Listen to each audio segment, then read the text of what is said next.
Hello everyone, welcome to my YouTube channel. So today I am going to discuss very important topic of strategic management, that is Porter's 5 forces model. So let's start. So what is Porter's 5 forces model? सबसे पहले हम brief introduction कर लेते हैं. So Porter's 5 forces framework is developed by Michael Porter in 1979. So porter का जो 5 forces model है ये माइकल पोर्टर ने दिया था 1979 में.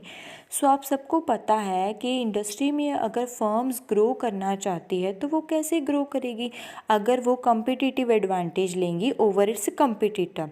सो कम्पिटिटिव एडवांटेज लेने के लिए उसको फर्म को सबसे पहले एनालाइज करना पड़ेगा कम्पिटिटिव इन्वायरमेंट को. सो पोर्टर का जो 5 फोर्सेस मॉडल है ये एक एनालिटिकल टूल है कम्पिटिटिव इन्वायरमेंट को असेस करने के लिए. सो पोर्टर 5 फोर्सेस मॉडल में पोर्टर ने ऐसे 5 फोर्सेस दिए थे जिनकी हेल्प से हम ये डिटरमिन कर सकते हैं कि इंडस्ट्री की अट्रैक्टिवनेस क्या है, इंडस्ट्री में कम्पिटिटिव इंटेंसिटी क्या है और इंडस्ट्री में प्रॉफिटेबिलिटी क्या है. ये चीज़ें आपने अपने माइंड में रिटेन करके रखनी है कि पोर्टर के 5 फोर्सेस की हेल्प से हम ये डिटरमिन कर सकते हैं कि इंडस्ट्री में कम्पिटिटिव इंटेंसिटी क्या है, प्रॉफिटेबिलिटी कितनी है और अट्रैक्टिवनेस ऑफ इंडस्ट्री क्या है. अगर कोई भी प्रोस्पेक्टिव इन्वेस्टर किसी भी इंडस्ट्री में इन्वेस्ट करना चाहता है तो सबसे पहले वो अंडरस्टैंड करेगा इंडस्ट्री में कंपटीशन को, इंडस्ट्री में प्रॉफिट पोटेंशियल को. सो वो प्रोस्पेक्टिव इन्वेस्टर पोर्टर के 5 फोर्सेस मॉडल को यूज़ करके ये चीज़ें असेस कर सकता है, मतलब कम्पिटिटिव इन्वायरमेंट को असेस कर सकता है. इवन एग्जिस्टिंग फर्म्स भी कम्पिटिटिव इन्वायरमेंट को असेस करने के लिए पोर्टर 5 फोर्सेस मॉडल को यूज़ करते हैं. So let's discuss what are the 5 forces. The first force is bargaining power of supplier, bargaining power of buyer, threat of new entrants, threat of substitutes and the last is rivalry among existing units. So इन सब को हम one by one करके discuss करते हैं. सो first is bargaining power of supplier.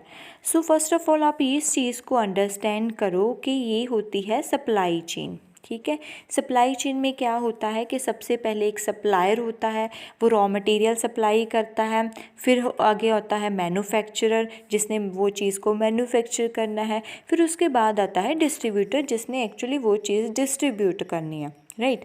सो हमें अगर हमारी company manufacturer है, ठीक है, मैन्युफैक्चरिंग कंपनी है, तो हम रॉ मटेरियल कहाँ से लेंगे, ऑब्वियसली सप्लायर से लेंगे रॉ मटेरियल. सो जो सप्लायर की बार्गेनिंग पावर है वो हमारी फर्म की प्रॉफिट पोटेंशियल को इफ़ेक्ट करती है. कैसे इफ़ेक्ट करती है, बिकॉज अगर सप्लायर की बार्गेनिंग पावर स्ट्रॉन्ग हुई तो वो हमसे जो प्राइस है वो हाई चार्ज करेगा और जो क्वालिटी है वो उसको रिड्यूस कर देगा. अगर जो सप्लायर है उसकी बार्गेनिंग पावर स्ट्रॉन्ग हुई तो इसका हमारे बिज़नेस के ऊपर क्या इम्पैक्ट पड़ेगा. अगर हमें रॉ मटेरियल हाई प्राइस पे मिल रहा है डेट मीन्स हमारी जो कॉस्ट है वो इंक्रीज़ हो रही है.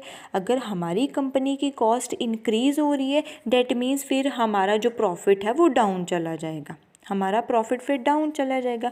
सो इसीलिए अगर बार्गेनिंग पावर सप्लायर की स्ट्रॉन्ग हुई तो वो हमारी बिज़नेस की प्रॉफिट पोटेंशियल पर नेगेटिव इम्पैक्ट डालेगी. ऑन द अदर हैंड अगर बार्गेनिंग पावर सप्लायर की वीक हुई तो वो हमारे बिज़नेस पर पॉजिटिव इम्पैक्ट डालेगी. ठीक है, तो अब हम डिस्कस करते हैं कि bargaining power of supplier is high when किन किन सिचुएशन में बार्गेनिंग पावर जो सप्लायर की हाई होती है. So first is suppliers are few and buyers are many. अब पता है सप्लायर को भी हम तो फ्यू हैं, बायर्स लार्ज हैं. ठीक है, सो सप्लायर को पता है कि हम हैं जितना मर्जी प्राइस चार्ज करो. ठीक है, सो इसलिए सप्लायर की जो बार्गेनिंग पावर है वो स्ट्रॉन्ग हो जाएगी, वो हाई प्राइस हमें चार्ज कर देंगे. ठीक है, second is the product and services are unique and not commonly available. ठीक है। जो प्रोडक्ट है, जो सप्लायर से हम प्रोडक्ट ले रहे हैं, सप्लायर को पता है ये प्रोडक्ट यूनिक है, कॉमनली कहीं पर भी अवेलेबल नहीं होगा। सो सप्लायर की बार्गेनिंग पावर स्ट्रांग होगी ना, वो अपनी मर्जी से प्राइस चार्ज करेगा, अपनी मर्जी से वो प्राइस चार्ज करेगा। हमारी कंपनी को फिर जो रॉ मटेरियल कॉस्टली पड़ेगा, डेट मीन्स फिर हमारा जो प्रॉफिट है, प्रॉफिट फिर हमारा डाउन चले जाएगा। ठीक है, अगर कॉस्ट इंक्रीज हो जाएगी डेट मीन्स हमारा प्रॉफिट डाउन चला जाएगा। ठीक है, फिर प्रॉफिट पोटेंशियल पर इफेक्ट डाला ना इसने। So next point is switching cost of buyer is high. अब बायर की स्विचिंग कॉस्ट हाई है। स्विचिंग कॉस्ट मीन्स अगर जो बायर है वो एक सप्लायर से दूसरे सप्लायर के ऊपर स्विच करता है तो उसको हाई कॉस्ट बेयर करनी पड़ेगी। तो अगर सप्लायर को इस चीज़ को पता है कि बायर अगर स्विच करेगा तो उसको कॉस्ट ज़्यादा पड़ेगी, तो ऑब्वियसली सप्लायर को तो इस चीज़ का बेनिफिट मिलेगा। ठीक है, तो सप्लायर की बार्गेनिंग पावर फिर स्ट्रॉन्ग हो जाएगी। Next is buyer is not an important customer. अब देखो भी बायर इम्पॉर्टेंट ही नहीं है सप्लायर के लिए। अब बायर इम्पॉर्टेंट क्यों नहीं है सप्लायर के लिए? बिकॉज हो सकता है बायर ने स्मॉल क्वांटिटी में परचेज़ करना है। ठीक है, सप्लायर के लिए ऐसा बायर इम्पॉर्टेंट नहीं है, तो उस टाइम पे फिर सप्लायर अपनी मर्जी करेगा, वो अपनी बार्गेनिंग पे फिर सप्लायर की बार्गेनिंग पावर स्ट्रॉन्ग हो जाएगी, अपनी मर्जी से वो हाई प्राइस ही चार्ज करेगा।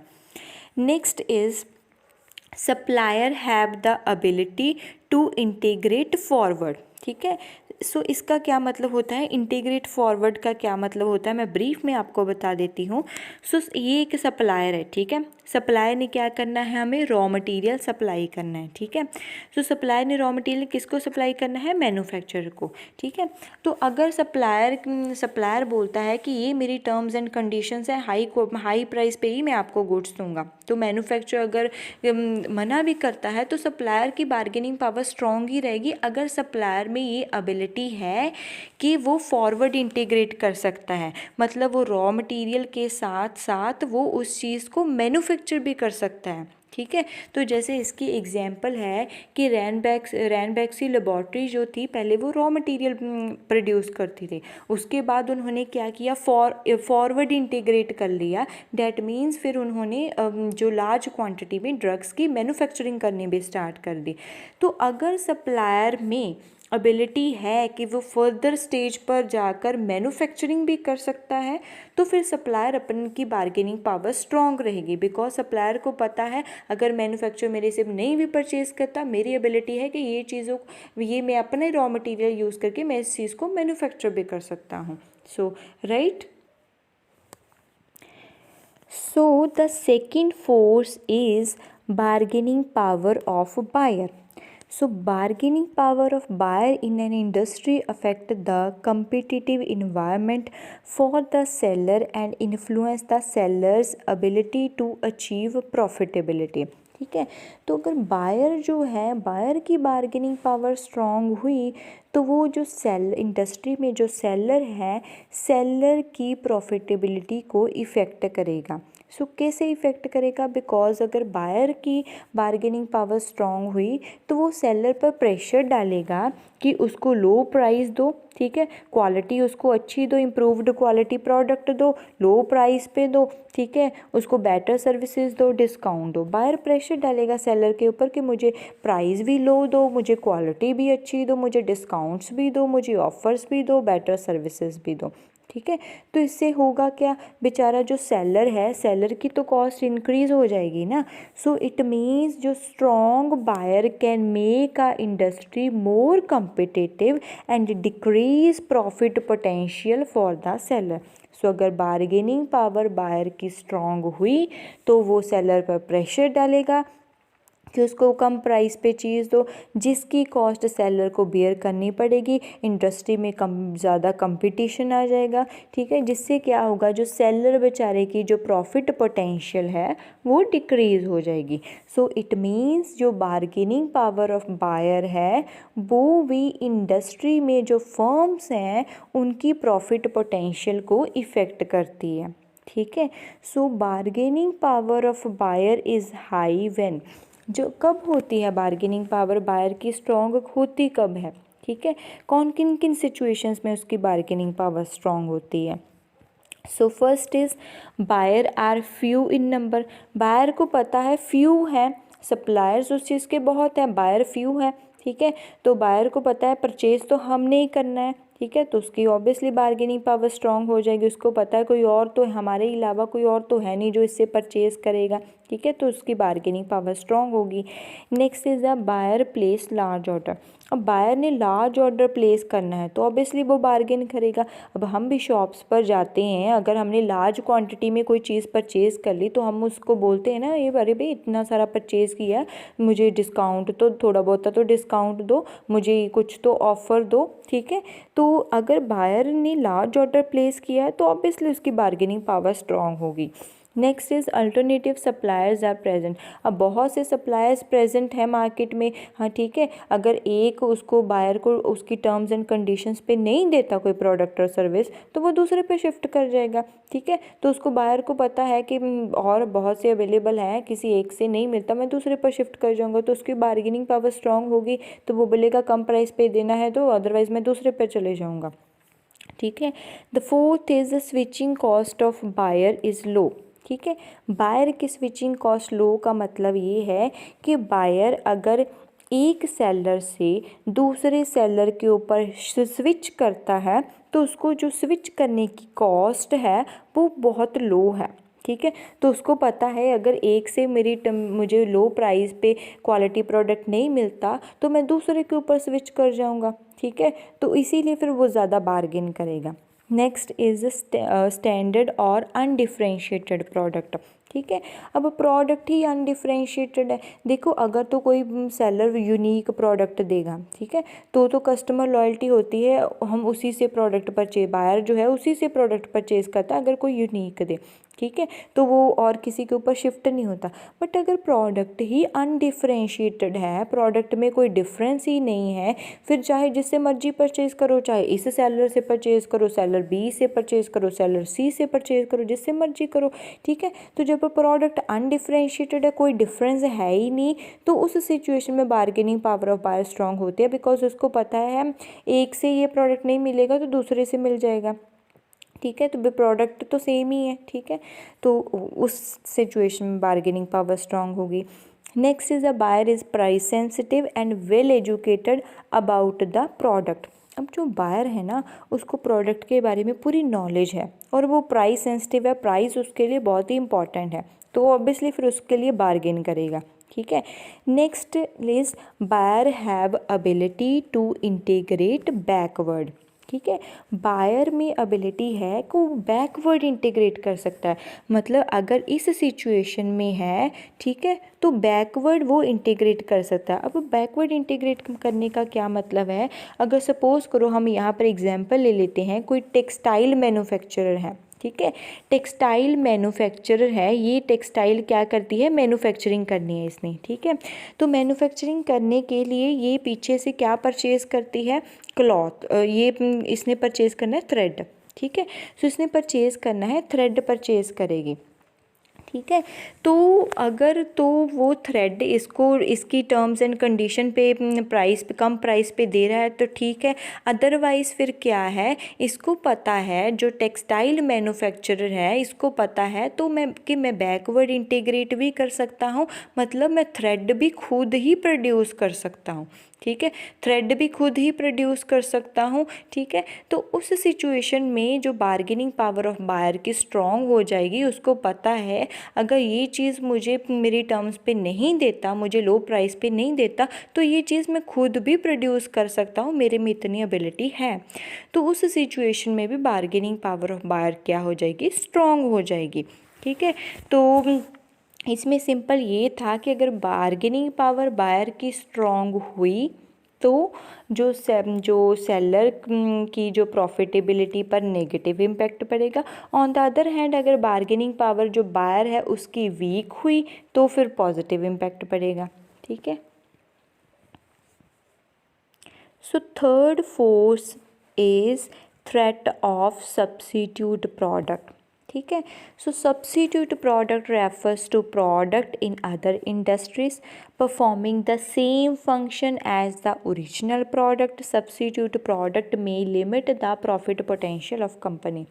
सो सब्स्टिट्यूट प्रोडक्ट क्या है? जो प्रोडक्ट हमारे ओरिजिनल प्रोडक्ट की तरह सेम फंक्शन से परफॉर्म कर रहा है। तो जैसे for example Coke and Pepsi, ठीक है, कोक एंड पेप्सी हो गया, टी एंड कॉफ़ी हो गया, तो ये क्या है? सब्स्टिट्यूट प्रोडक्ट्स हैं, ठीक है। एक ही प्लेस पर हम दूसरा यूज़ कर सकते हैं बिकॉज दोनों की फीचर्स जो एट्रीब्यूट्स है दोनों के ऑलमोस्ट सेम है, ठीक है, जिसको एक दूसरे की प्लेस पर यूज़ किया जा सकता है।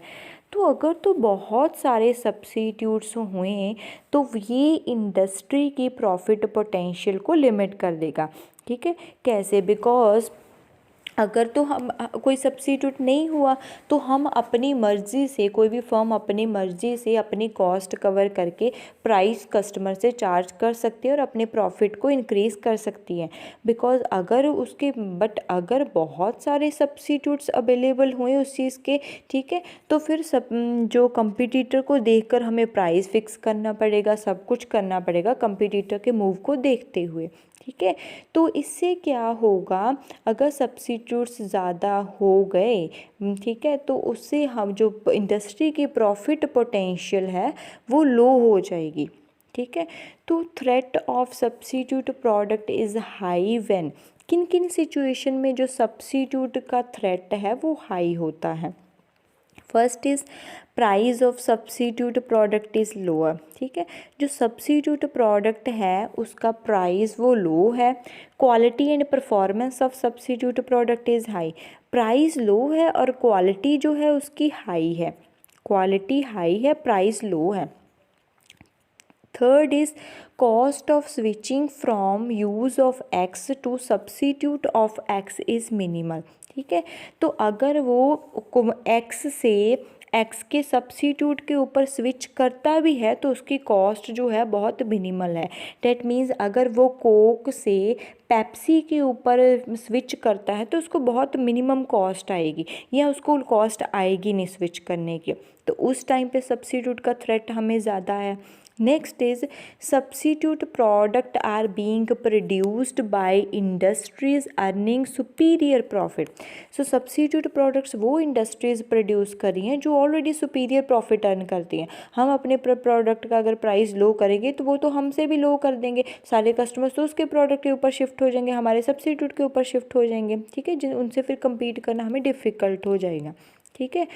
तो इसलिए जो थ्रेट ऑफ सब्स्टिट्यूट है वो अगर ज़्यादा सब्स्टिट्यूट्स हुए मार्केट में तो हमारे फिर फर्म के लिए वो एक थ्रेट है, ठीक है। तो फिर वो इंडस्ट्री की प्रॉफिट पोटेंशियल को लो कर देगा। ऑन द अदर हैंड अगर फर्म सब्स्टिट्यूट्स बहुत कम हुए या सब्स्टिट्यूट्स है ही नहीं, ठीक है, मार्केट में, तो फिर वो प्रॉफिट पोटेंशियल को इंक्रीज़ कर देगा, ठीक है।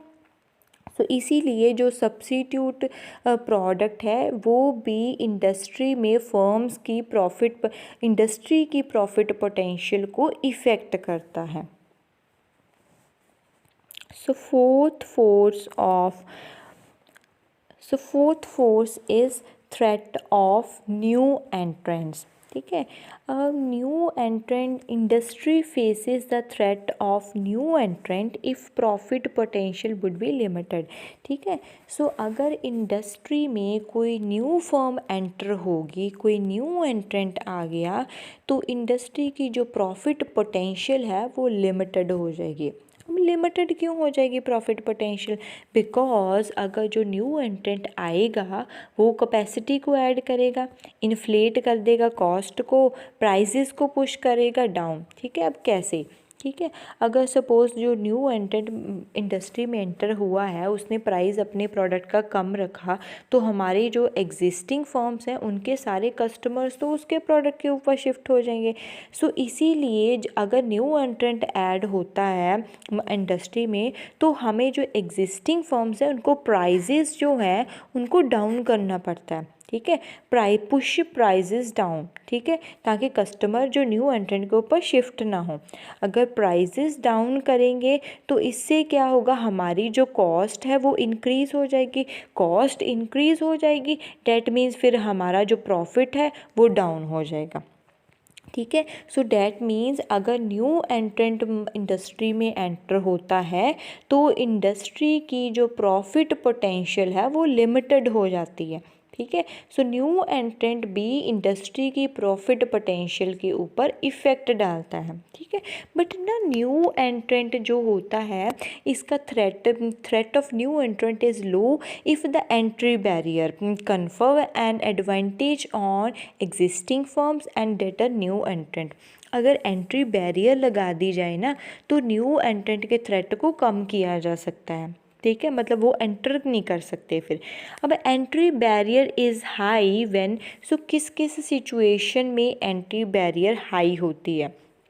First is new entrant have to invest substantial resources to enter the industry. अभी न्यू एंट्रेंट को इंडस्ट्री में एंटर होने के लिए काफ़ी सारे रिसोर्सेज चाहिए। ठीक है, तो फिर वो थोड़ी उसके लिए एक तरह की बैरियर हो जाती है, बिकॉज हो सकता है उसके पास इतने सारे रिसोर्सेज ना हो। ठीक है। Second is economies of scale are enjoyed by the industry. जो ऑलरेडी इंडस्ट्री है, एग्जिस्टिंग फर्म्स जो हैं उसमें इंडस्ट्री में ऑलरेडी वो इकोनॉमीज ऑफ स्केल इंजॉय कर रही हैं, मतलब वो मास लेवल पे प्रोडक्शन कर रही हैं, इसलिए उनकी जो कॉस्ट पर यूनिट है वो लो आ रही है। ठीक है, तो ऑलरेडी वो मास प्रोडक्शन कर रही हैं। बट अगर न्यू कंपनी है, न्यू एंटर करेगा, उसको तो भी स्टार्टिंग से स्टार्ट करना पड़ेगा ना। तो इसीलिए फिर उसके लिए एक तरह एंट्री बैरियर बन जाती है कि ऑलरेडी फर्म्स की मास लेवल पे प्रोडक्शन करके उनकी पर यूनिट कॉस्ट लो है, मुझे तो स्टार्टिंग से स्टार्ट करना पड़ेगा, तो उनके लिए ही ये चीज़ एक एंट्री बैरियर बन जाती है ये चीज़। Next is government policy limits और इवन प्रिवेंट न्यू एंट्रेंट। कई बार गवर्नमेंट पॉलिसी ऐसी बना देती है, ठीक है, जिससे एंट्री बैरियर लग जाती है, या गवर्नमेंट कई तरह की रेगुलेशंस ऐसी बना देती है कि न्यू एंट्रेंट को एंटर करना डिफ़िकल्ट हो जाता है, उसलिए फिर उसके लिए एंट्री बैरियर लग जाती है। ठीक है। Next is switching cost of buyer is high. अब बायर की स्विचिंग कॉस्ट हाई है, डेट मीन्स कि अगर बायर एक सेलर से दूसरे सेलर के ऊपर स्विच करेगा तो उसको बहुत ज़्यादा कॉस्ट आएगी।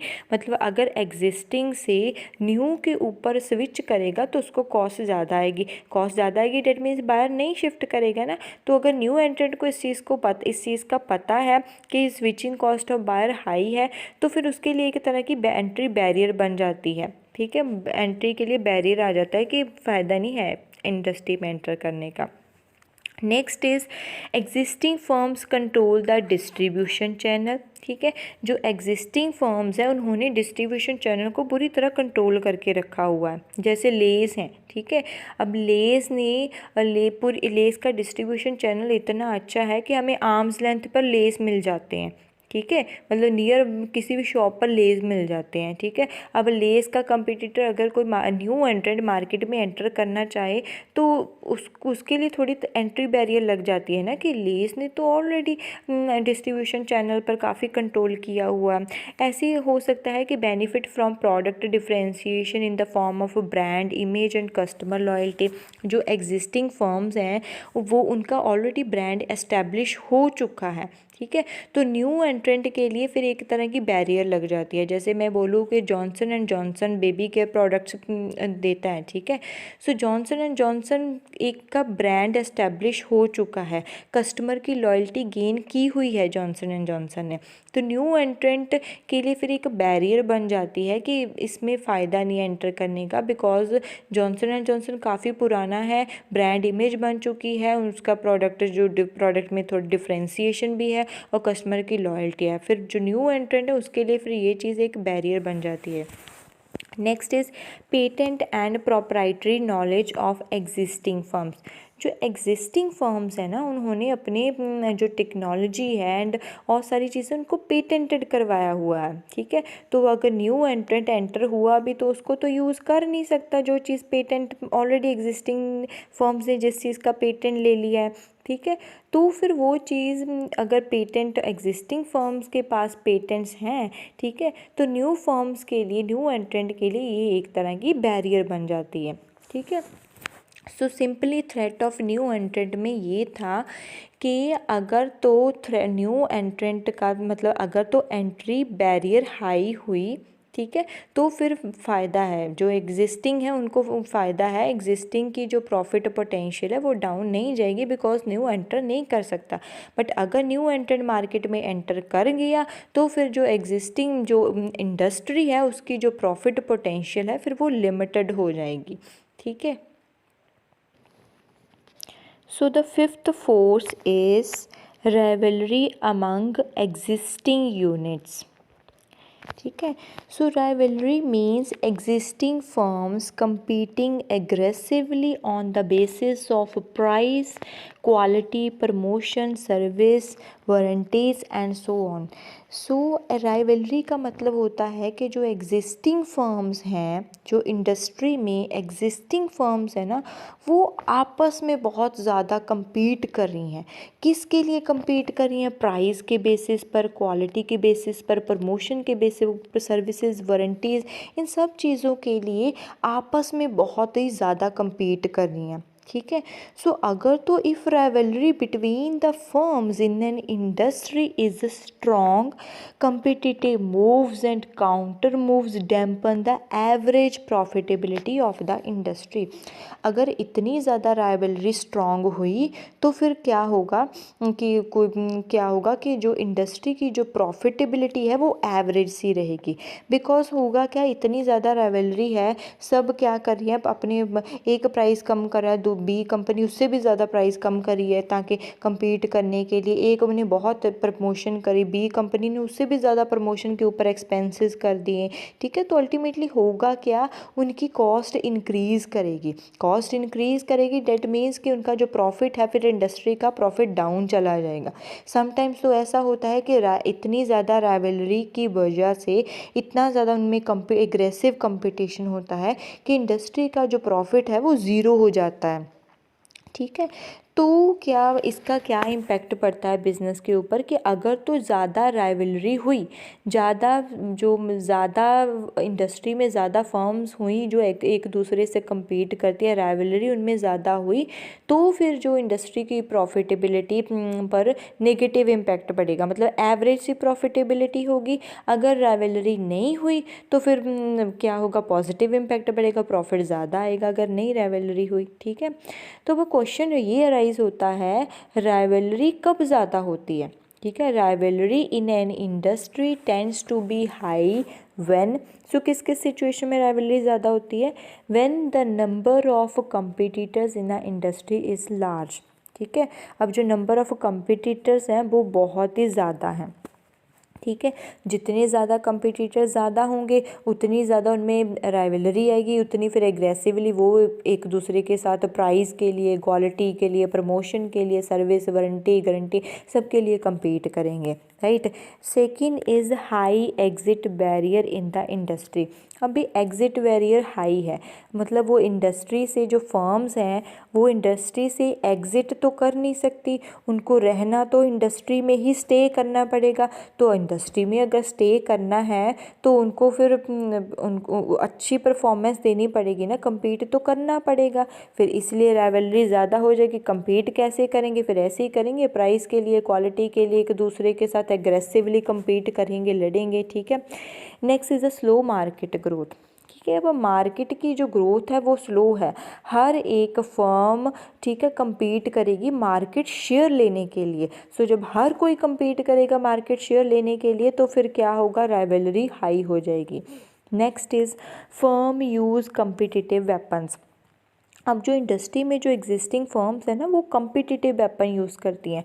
कम्पिटिटिव वेपन्स मीन्स के प्राइस कट। ठीक है, प्राइस कट वो यूज़ करती हैं, एक ने प्राइस कम कर दिए। ठीक है, फिर दूसरी बी फर्म क्या करेगी, बी को उससे भी ज़्यादा प्राइस कम करने पड़ेंगे ताकि जो कस्टमर उसकी तरफ अट्रैक्ट हो। जो सी फर्म है उसने उससे भी ज़्यादा कर दिए ताकि कस्टमर उसकी तरफ अट्रैक्ट हो। सो ऐसे जब प्राइस वॉर्स होनी स्टार्ट हो जाती हैं, कम्पिटिटिव वेपन यूज़ करने स्टार्ट कर देती हैं, तो उस टाइम फिर राइवलरी जो है वो इंक्रीज़ हो जाती है। Next is low level of product differentiation. ठीक है, अब जो प्रोडक्ट है, प्रोडक्ट में डिफ्रेंसीशन है ही नहीं है, प्रोडक्ट सिमिलर सा प्रोडक्ट है तो उसमें ऑब्वियसली वो आपस में लड़ेंगे। अगर तो सपोज़ किसी फर्म का जो प्रोडक्ट है बहुत ही यूनिक है, ठीक है।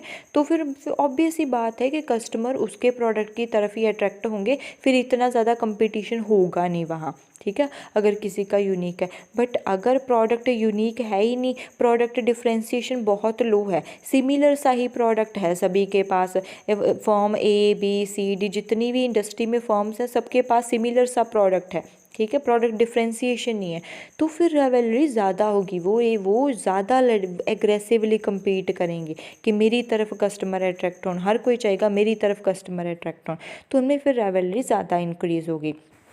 Next last is high storage cost and highly perishable product. जब अभी फर्म्स को पता है कि ये इसकी अगर इस चीज़ को स्टोर करेंगे तो उसकी कॉस्ट ज़्यादा आएगी, या हम बोल सकते हैं कि पेरिशेबल प्रोडक्ट्स हैं, ठीक है। पेरिशेबल प्रोडक्ट्स मतलब जो जिनकी लाइफ थोड़ी सी होती है, जैसे वेजिटेबल्स हो गए, फ्रूट्स हो गए, ठीक है, तो उस टाइम फिर वो ज़्यादा compete करेंगे कि जल्दी से जल्दी जो स्टॉक है वो हमारा निकले।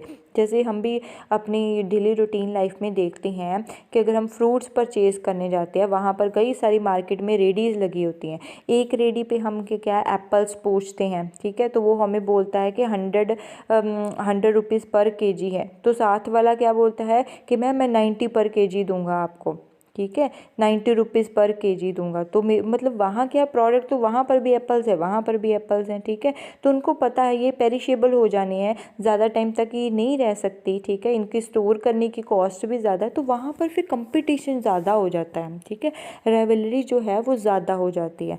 तो इस सिचुएशन इन सिचुएशंस में है जो राइवलरी ज़्यादा होगी, ठीक है। तो सिंपल सा इसमें यही था कि अगर तो राइवलरी ज़्यादा हुई, स्ट्रॉन्ग हुई, तो जो प्रॉफिट है, इंडस्ट्री का प्रॉफिट है, फिर एवरेज सा रहेगा। अगर राइवलरी हुई नहीं, राइवलरी वीक हुई, तो फिर इंडस्ट्री के जो प्रॉफिट है उस पर पॉजिटिव इम्पैक्ट पड़ेगा, राइट। सो अब हम कंक्लूजन पे आते हैं, ठीक है। कंक्लूजन एक तरह की ये मैंने समरी बनाई है कि जो भी हमने पूरे इस लेक्चर में डिस्कस किया है, तो हमने स्टार्टिंग में डिस्कस किया था कि पोर्टर ने 5 फोर्सेस दिए हैं। इन 5 फोर्सेस की हेल्प से हम डिटरमिन कर सकते हैं इंडस्ट्री की अट्रैक्टिवनेस, मतलब वो अट्रैक्टिव इंडस्ट्री है या वो अनअट्रैक्टिव इंडस्ट्री है। दूसरी चीज़ हमने मीनिंग में डिस्कस की थी कि प्रॉफिट पोटेंशियल का पता चल जाता है।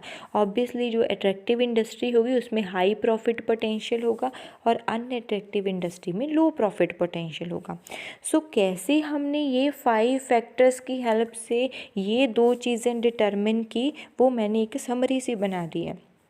जैसे क्या होगा कि अगर bargaining power of supplier and buyer अगर तो स्ट्रॉन्ग हुई, ठीक है, तो फिर हमें लो प्रॉफिट आएगा, डेट मीन्स फिर वो अनअट्रैक्टिव इंडस्ट्री है। बट अगर bargaining power of supplier and buyer weak हुई तो हमें फिर हाई प्रॉफिट आएगा, डेट मीन्स फिर वो अट्रैक्टिव इंडस्ट्री है, ठीक है। ऐसी थ्रेट ऑफ सब्सिट्यूट प्रोडक्ट, अगर तो बहुत सारे सब्सिट्यूट है फिर हमारा प्रॉफिट डाउन जाएगा और अनअट्रैक्टिव इंडस्ट्री हो जाएगी। बट अगर क्या है फ्यू सब्सिट्यूट्स हैं तो फिर हमारा हाई प्रॉफिट आएगा, तो वो अट्रैक्टिव इंडस्ट्री हो जाएगी, राइट। ऐसे ही थ्रेट ऑफ न्यू एंट्रेंट, अगर तो हाई एंट्री बैरियर है, बहुत सारी एंट्री बैरियर, न्यू एंटर ही नहीं कर सकता, तो हमारा फिर प्रॉफिट तो हाई रहेगा, अट्रैक्टिव इंडस्ट्री में कैटेगरी में आएगा। बट अगर एंट्री बैरियर लो है, न्यू एंट्रेंट्स आई जा रही है, हमारा कंपटीशन इंक्रीज़ होता जा रहा है, फिर हमारा प्रॉफिट भी डाउन जाएगा, तो अनअट्रैक्टिव इंडस्ट्री हो जाएगी। सो ऐसी last is rivalry among existing unit, अगर तो लो कॉम्पिटिशन है, ठीक है, राइवलरी लो है, तो डैट मीन्स हमारा हाई प्रॉफिट आएगा, अट्रैक्टिव इंडस्ट्री बन जाएगी फिर वो। बट अगर बहुत ही ज़्यादा इंटेंस कंपटीशन है, बहुत ही ज़्यादा राइवलरी है, ठीक है, तो उससे क्या होगा, राइवलरी कंपटीशन ज़्यादा आने की वजह से हमारा प्रॉफिट डाउन जाएगा, डैट मीन्स वो अनअट्रैक्टिव इंडस्ट्री बन जाएगी। सो टोटल पूरे लेक्चर में हमने ये डिस्कस किया, ये इसका कंक्लूजन और समरी निकल कर आया है, right? So I hope this is clear to you, but if still you have any doubt or query, you can write it in comment section, right? So video को like share और subscribe ज़रूर कर देना, और हाँ bell icon को press करना मत भूलना। Guys thank you, thanks for watching, see you in next lecture.